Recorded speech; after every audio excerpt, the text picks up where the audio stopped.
Espace TV, le 22h.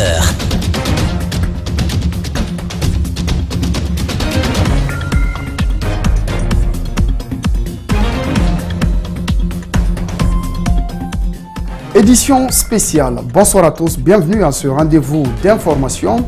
La Guinée a célébré ce mardi à Conakry le 60e anniversaire de l'indépendance nationale. La fête a connu une grande mobilisation au stade du 28 septembre de Conakry. Nous allons vous faire vivre l'ambiance qui a prévalu à Conakry, mais aussi à l'intérieur du pays dans l'actualité de ce 2 octobre. Et dans la deuxième partie, nous revenons sur les 6 décennies de gouvernance, le bilan sur les plans sociaux, politiques, économiques et sportifs. Avec des analystes, nous vous donnons l'occasion d'entendre la voix des anciens dignitaires. Voilà pour le sommaire, bienvenue à tous. La Guinée a célébré ce mardi 2 octobre en grande pompe au stade du 28 septembre le 60e anniversaire de son accession à l'indépendance. C'est le président Alpha Condé qui a présidé les festivités en présence de nombreux chefs d'État et de délégations. La fête a connu une grande mobilisation des Guinéens sous fond de défilés civils et militaires. Les artistes ont également fait des prestations. Reportage Malik Sangana Kamara, Ibrahima Souri 5 Souma. Le stade du 28 septembre de Conakry plein à craquer. Pas pour assister à un match de football, mais pour célébrer les 60 ans de l'indépendance dans toute sa grandeur. Le président de la République fait son entrée au stade aux environs de 11 h. Alpha Condé et son cortège font le tour en saluant le public avant de rejoindre la loge officielle. Ovations, acclamations, chants, danse, l'ambiance est au rendez-vous. L'expression d'un sentiment de fierté, d'honneur et de dignité d'être indépendant depuis 60 ans. Partout, le tricolore guinéen flotte en l'air. Selon le programme établi par la commission d'organisation des festivités, les artistes du pays se sont succédés sur le podium métallique en rendant hommage aux héros de la nation. Ils ont aussi prêché la paix, la cohésion et l'unité nationale entre les Guinéens. La danse folklorique a fait vibrer tout temps. Cette troupe, à l'image des 4 régions naturelles du pays, a véhiculé le potentiel culturel à travers ses pas de danse.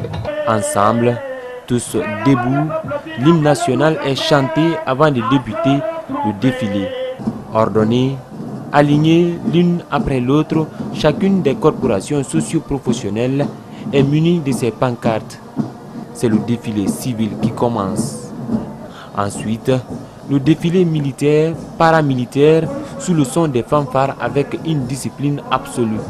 Mouvement d'ensemble, chaque corps son rôle, son importance, toute l'attention du public est sereinement braquée sur ces hommes en tenue en train de défiler.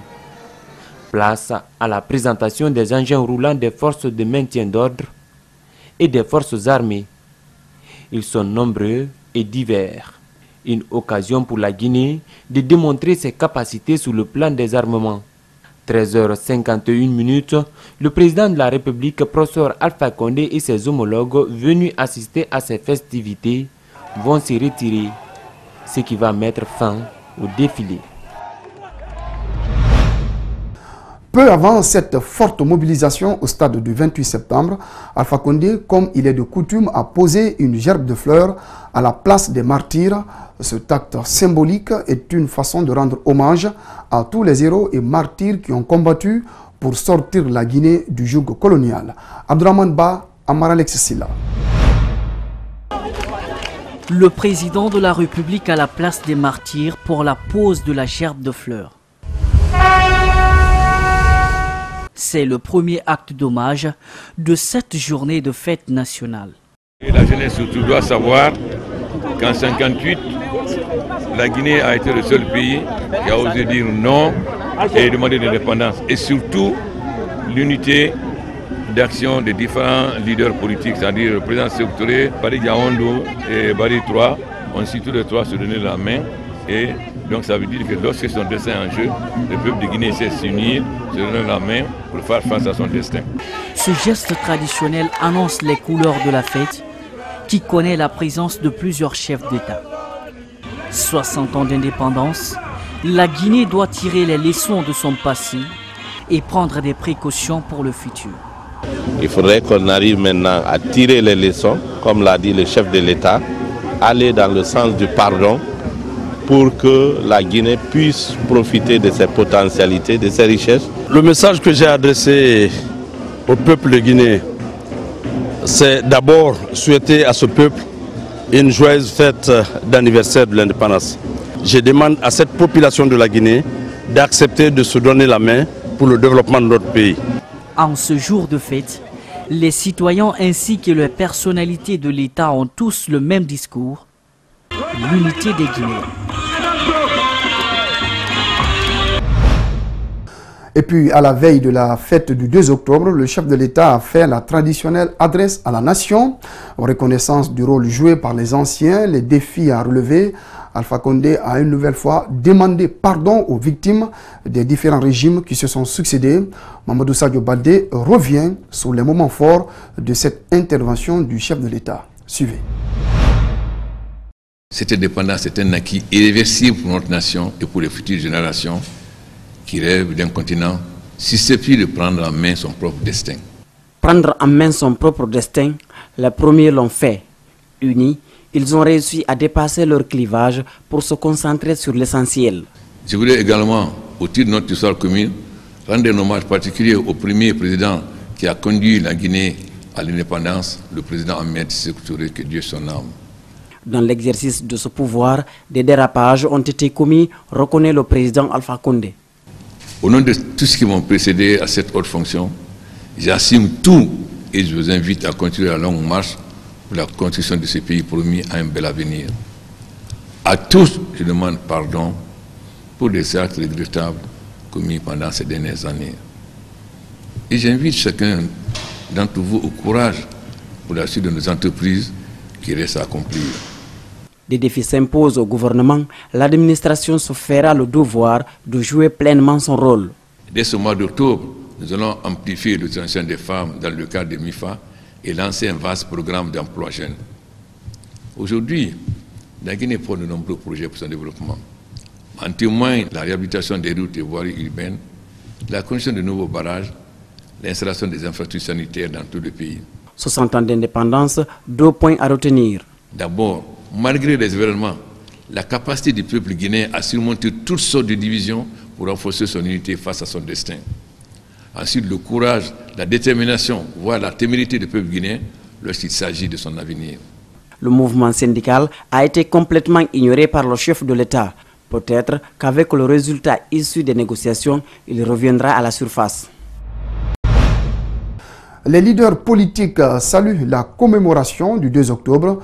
Si bon nombre parmi eux ne se sont pas rendus au stade du 28 septembre, ils l'ont célébré en famille, moment de convivialité et festive et surtout de rappel historique sur les points marquants de l'histoire du peuple de Guinée.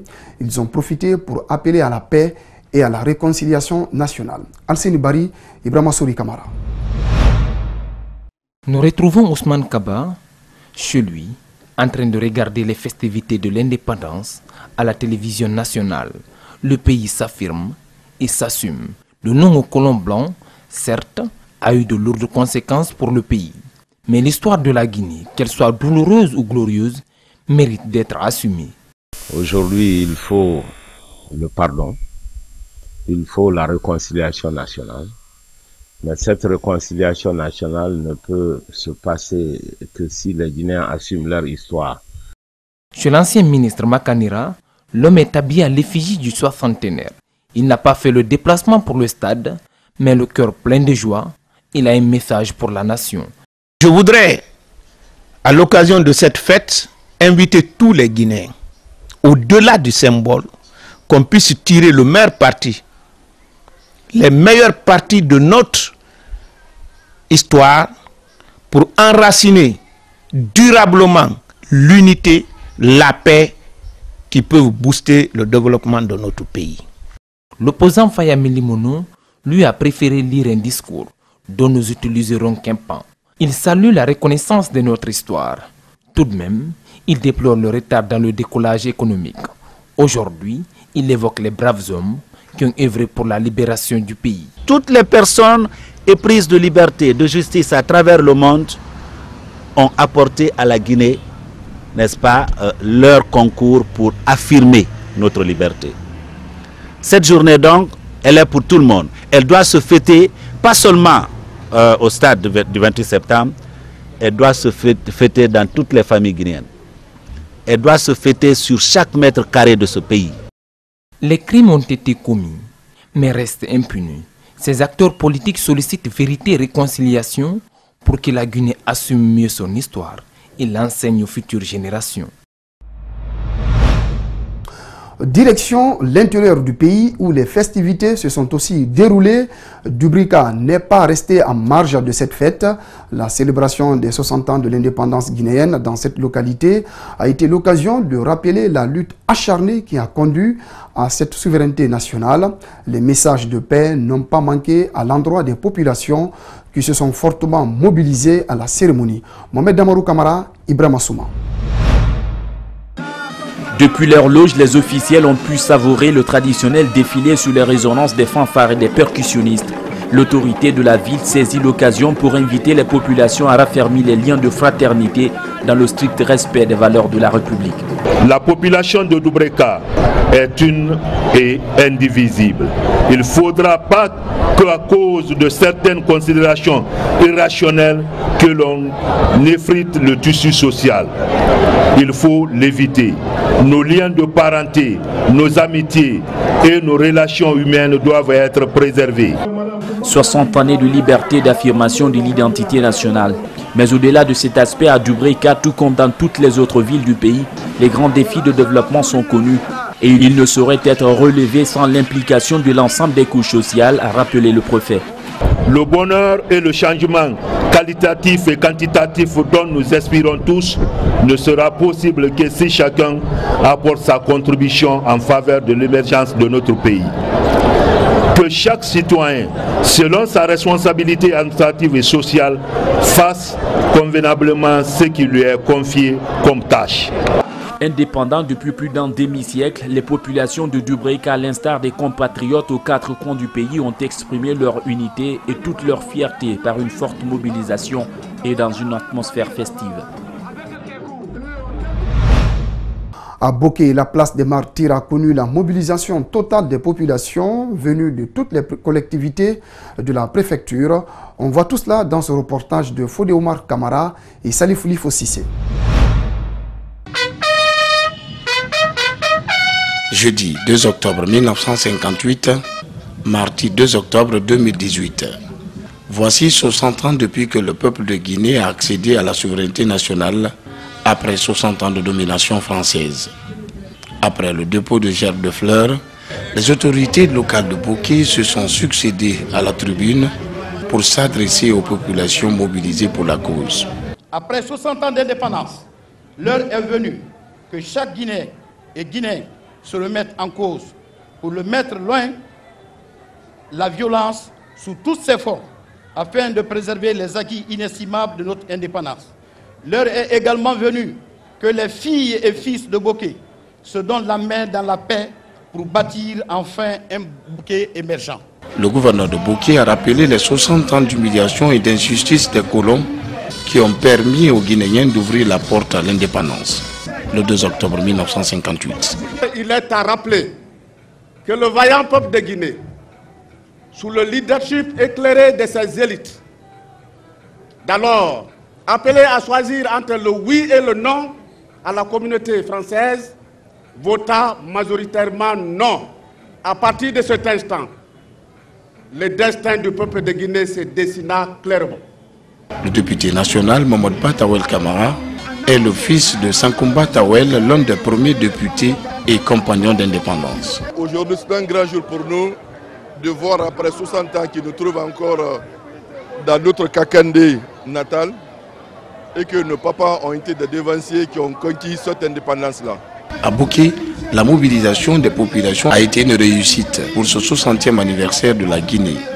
Le président de la commission défilé se réjouit de la participation de toutes les couches sociales de la préfecture. Si on se réjouit de cette réussite d'aujourd'hui, c'est d'abord rendre hommage aux aînés. Parce que qui dit anniversaire, normalement, c'est se remémorer du fait passé.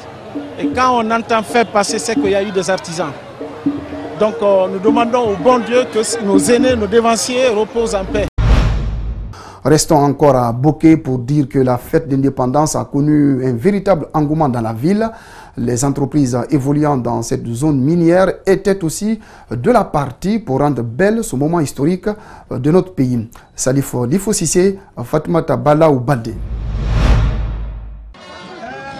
L'an 60 de la Guinée a été une préoccupation des entreprises évoluant dans la préfecture de Boké. Elles ont répondu massivement à l'appel des autorités pour commémorer cette date historique. La SOTRAC est en train d'évoluer dans la zone de Boké sur la sécurisation de la voie ferrée de Kamsa jusqu'à Sangarid. On a un PDG qui s'appelle M. Ali Oukonteba et il est en train de jouer un grand rôle dans la zone minière de Boké.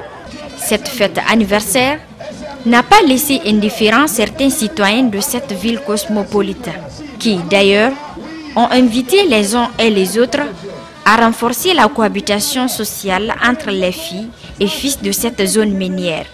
Aujourd'hui, nous avons un sentiment de joie, de satisfaction. Nous avons compris que Boké, c'est une famille, une équipe soudée et unie. Car toutes les corporations de la vie sociale étaient représentées, y compris la présence massive de toutes les autorités, les sages. Cela nous a donné une très bonne impression sur la vie sociale, la cohabitation aisée de Boké. Cette dame qui a vécu les 3 régiments de notre pays souhaite que la fête d'indépendance soit pérenne comme certains pays de la sous-région. La fête doit être pérenne. Il y a des moments comme ça où tous les Guinéens doivent se retrouver et se dire nous sommes des frères, nous sommes des sœurs. Ensemble, nous devons relever cette patrie. Nous devons nous battre pour notre avenir. Nous les anciens et les jeunes qui viennent. À tous, bonne fête à nos 60 ans. Le directeur général de la CBG a apprécié le degré de la réussite de ce 60e anniversaire de la Guinée. La fête de l'indépendance qui nous a permis de retrouver toute notre liberté. Il était important que le 60e anniversaire de cette fête soit fêté à la hauteur et vous avez vu que Boké a été à la hauteur. D'ailleurs, à cette occasion, je viens de féliciter monsieur le gouverneur de la région de Boké parce que la fête, l'organisation du défilé, le timing, tout a été parfait. C'était vraiment un modèle à suivre dans notre pays. Voilà donc ce qu'on pouvait dire par rapport à la célébration de la fête de l'indépendance. Abordons à présent la deuxième partie de cette édition spéciale consacrée au bilan des 6 décennies de gouvernance sur les plans sociaux, politiques, économiques et sportifs avec des analystes. Ouvrons le bal avec le volet politique. La Guinée, 60 ans d'indépendance, c'est aussi 60 ans de vie politique d'une nation. Son peuple a connu plusieurs types de régimes. Aujourd'hui, il est partagé entre lassitude et des regrets, même si son histoire est jalonnée quelquefois des moments de gloire. Djibril Ba, sur la vie politique de la Guinée, signe ce commentaire. Le 25 août 1958, date historique sans doute très marquante dans la vie politique de la Guinée. Chemin faisant, les citoyens ont décidé de prendre leur destin en main en votant non à l'impérialisme français à partir du 28 septembre et accèdent à l'indépendance le 2 octobre 1958. 12 ans plus tard, la politique révolutionnaire de Sékou Touré n'a pas été sans conséquences. D'une part, le général de Gaulle a dit nous avons parlé d'indépendance. Je dis ici, plus haut qu'ailleurs, que l'indépendance est à la disposition de la Guinée. Elle peut la prendre le 28 septembre en disant non à la proposition qui lui est faite. Et dans ce cas, je garantis que la métropole n'y fera pas obstacle, mais elle en tirera les conséquences et votre pays pourra, comme il voudra, suivre la route qu'il voudra. La volonté du président Sékou Touré de voir la Guinée se libérer du joug colonial se résumait en 3 expressions.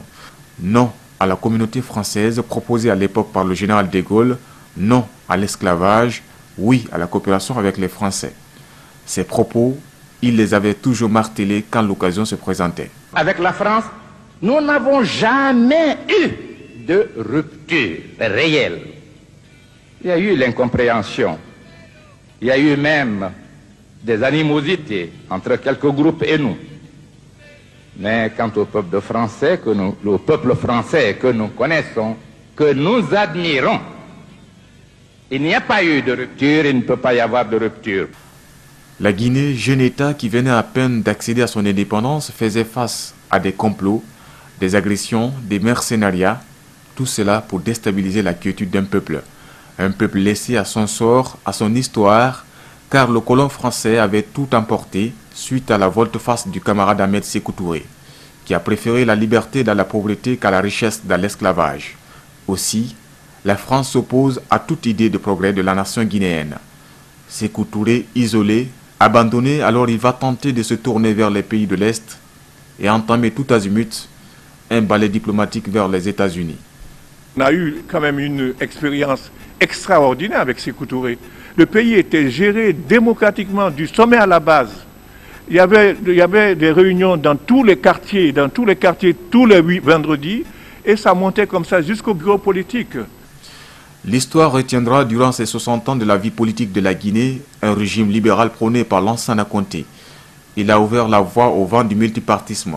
À la suite de son décès en décembre 2008, son pays se retrouve encore dans les mains des militaires. La recette donne des violences politiques et son peuple renoue avec ses réminiscences longtemps vécues et a du mal à s'en débarrasser. Au soir d'une transition, un président démocratiquement élu redonne de l'espoir, mais sous peu, son régime est tiraillé par des manifestations politiques violemment réprimées.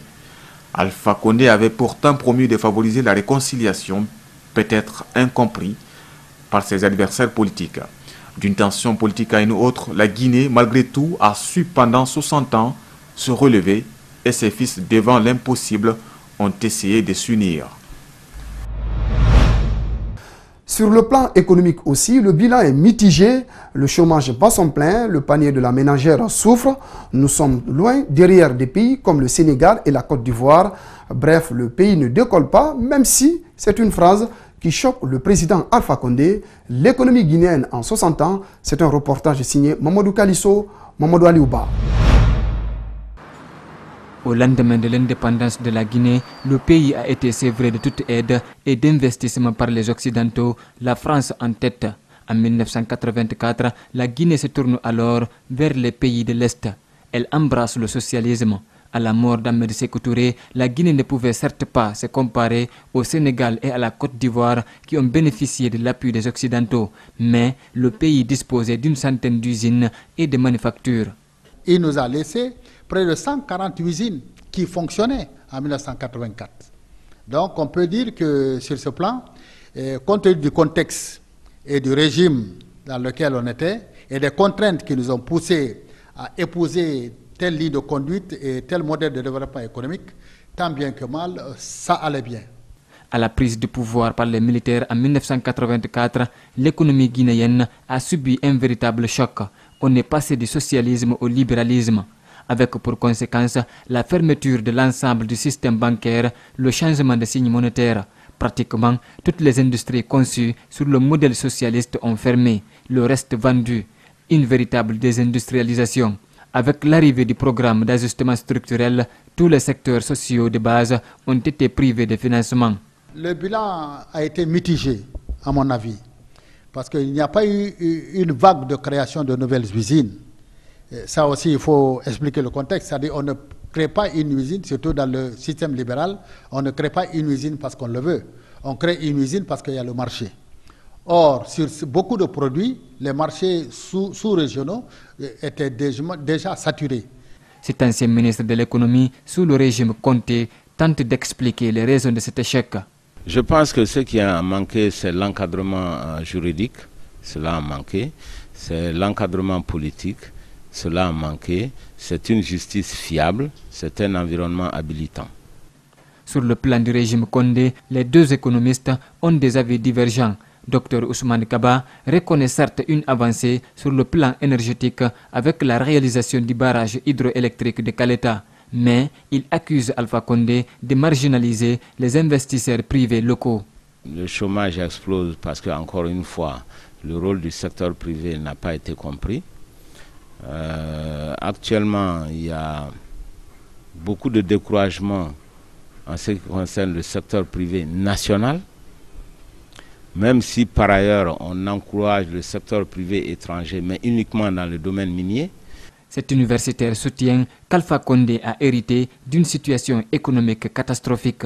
Néanmoins, des industries sont nées sur le plan de la cimenterie et les moulins. Donc on ne peut pas accuser le professeur Alpha Condé de saboter l'industrie ou de n'avoir rien fait pour l'investissement privé. Ça, ce n'est pas juste.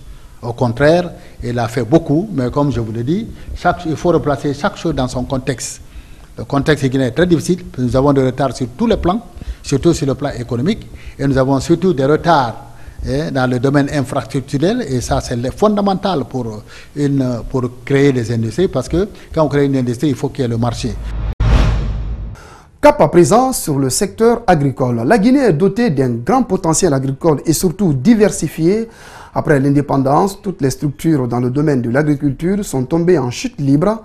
Alors que le pays était exportateur de produits agricoles, il est devenu au fil du temps le grand importateur pour subvenir aux besoins alimentaires de sa population. L'agriculture en 60 ans, c'est un reportage signé Mariam Foudé Camara, Ibrahim Assouma. La Guinée fut le premier pays exportateur des produits agricoles, notamment de la banane, sous le régime Sékou Touré. L'une des forces du père fondateur de l'indépendance était de garantir l'autosuffisance alimentaire à sa population en investissant dans la formation des jeunes et des femmes. Après l'accession à l'indépendance, le colon a tout détruit. Le président Sékou Touré a investi dans la jeunesse. Il a équipé, il a mis en place des structures productives comme les brigades motorisées de production, ateliers de production, et pour arriver à la ferme agro-pastorale d'arrondissement, etc. Et tout. Bref, c'est-à-dire c'était l'affaire de tout le monde. Le triangle bananier, c'était l'œuvre, ceci s'est développé dans la colonisation. Donc les Blancs s'étaient investis dans ça, il y avait des plantations, etc. et tout. Et c'est pourquoi, justement, on exportait beaucoup à cette période. Tout était mis, l'engrais, le calendrier agricole était respecté, les travailleurs étaient là à temps, etc. et tout. Avec l'avènement de la Deuxième République, le pays a cherché à se relever avec une politique mise en place par le président Lansana Conté. L'homme, dans sa politique, a créé la Chambre nationale de l'agriculture et le Conseil national des organisations paysannes pour se rapprocher des populations. L'un des acquis dans le domaine, c'est la réduction de l'importation du riz de 3 000 tonnes à 150 000 tonnes. Alors que la croissance du pays était à 4% et la croissance démographique à 3,5%, le gouvernement de la Deuxième République a réussi à mettre la croissance agricole à 5,6%, ce qui a permis une réduction sur l'importation du riz, principal produit consommé par les Guinéens. En 1999, nous avons réduit l'importation du riz de moitié. De 300 000 tonnes, on a importé cette année que 150 000 tonnes. Vous pourrez vérifier dans les archives. L'agriculture ne peut pas aller sans l'élevage, l'élevage ne peut pas aller sans les forêts ne peuvent pas aller sans l'environnement, la pêche, etc. Tout est lié. Alors moi, je conduisais pratiquement le département et ceux qui sont devenus aujourd'hui des ministères, à mon temps, c'était des directions nationales. Il est plus facile de travailler avec une direction qu'avec un ministère. Malgré les efforts du régime Conté, la Guinée ne parvient toujours pas à atteindre l'autosuffisance alimentaire. Pourtant, l'espace et le climat sont appropriés. Pour changer la donne, le président Alpha Condé a initié la création des centres de prestations agricoles, relancer certaines filières porteuses pour développer l'agrobusiness et mettre fin à l'importation d'ici à 2019. Il y a aujourd'hui 7 centres de mécanisation. Il y a certes une importation de riz, ça continue, mais je crois que ça ne fait plus les 100 000 tonnes. Et nous sommes en train d'aller, nous sommes en train d'aménager, nous sommes en train de renforcer la mécanisation pour que d'ici 2019, qu'il n'y ait plus d'importation. En attendant, le pays continue de dépenser des sommes colossales pour importer le riz de certains pays. 60 ans d'indépendance et la Guinée a fait son chemin dans le domaine du sport.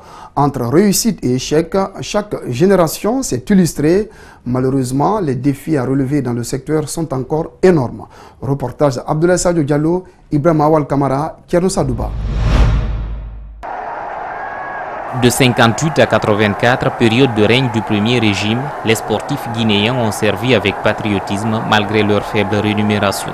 La rupture entre le colon français et certains de ses alliés a vite tourné la jeune nation vers la Hongrie, qui a été d'un apport capital dans les débuts du cuiron guinéen.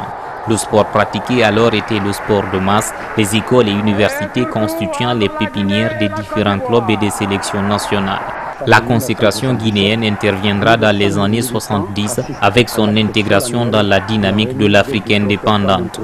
Et le football se sera également distingué avec la première équipe nationale, les Barat, les Kandja Diallo, les Petit Soulé, les Ndongo, les Sakoba Fodé, les Morlaï Kamara, et jusqu'à 1970, lorsque le Sili national prendra part à la première Coupe d'Afrique des Nations en 1970 dans la ville cotonnière de Ouad Medani au Soudan. C'était déjà un départ. Et par la suite, en 1972, le AFIA allait signer son premier sacre continental de la Coupe d'Afrique des clubs champions. En 1972, il y a eu Kampala, en 1975, il y a eu Lagos, en 1977, il y a eu Conakry, en 1978, une autre finale perdue devant le canon de Yaoundé. Et c'est après, c'est à la fin des années 70, je dirais que la dégringolade a commencé du fait naturellement, je dirais, de la fin de cycle des joueurs qui étaient là. Et puisqu'ils étaient tous des joueurs qui ont amené la Guinée au niveau le plus élevé du football par exemple, puisqu'ils étaient tous les meilleurs à leur poste sur le continent africain, le renouvellement de cette génération a été énormément un problème. Le deuxième régime, la volonté politique s'est fortement affaiblie. La courbe descendante du football guinéen est alors observée. En dépit de tout, au milieu des années 90, une génération de footballeurs s'est illustrée de nouveau. Titi Camara et compagnie ont réussi à maintenir l'image de la Guinée à un niveau appréciable sur le continent, même s'ils n'ont jamais ramené une coupe au pays. La génération de Titi, Salam, Morlaï Souma, Kolovati et autres, ils ont apporté ce qu'ils ont pu faire. Et curieusement, c'était une génération de joueurs extrêmement talentueux. Mais je m'excuse qu'ils ne se sentent pas offensés, mais qui avaient moins de rigueur sur eux-mêmes, moins de discipline sur eux-mêmes, ce qui a fait qu'ils n'ont pas pu aller au-delà de leurs espérances. Depuis les années 2000, le football guinéen est beaucoup moins reluisant. Même l'institution en charge de la discipline, la FEGIFOOT, est coincée entre crise et suspension. Le Sili national ne participe pas aux CAN de l'an 2000 et 2002, également en 2010 et 2017. En 2014, la CAF interdit à la Guinée de jouer ses matchs à Conakry à cause de la maladie à virus Ebola. Le Sili reçoit alors au Maroc. Ces dernières années, avec le retour des sélections nationales sur la scène africaine et internationale, le Oroya sur le continent et l'émergence des disciplines comme le basket, le handball jusqu'au tir à l'arc, on peut parler de renaissance du sport guinéen. Mais le défi à relever reste énorme. Voilà, c'est la fin de cette édition spéciale consacrée à la célébration de la fête de l'indépendance nationale. Merci à tous de nous avoir suivis. Ce journal est à retrouver sur notre site espacetvguinée.info. Bonne fête d'indépendance au peuple de Guinée.